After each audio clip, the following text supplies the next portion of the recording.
Отвар из эвкалипта от кашля и простуды.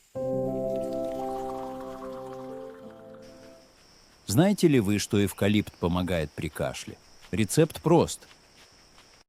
Возьмите 1 столовую ложку сухих листьев эвкалипта и 250 мл воды. Довести воду до кипения, добавить листья эвкалипта.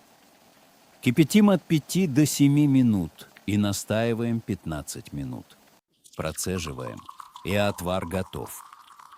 Пить по 1 столовой ложке 3 раза в день. Также можно использовать для полоскания горла.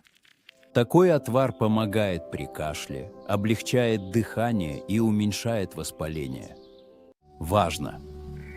Не рекомендуется беременным, маленьким детям и людям с аллергией на эфирные масла.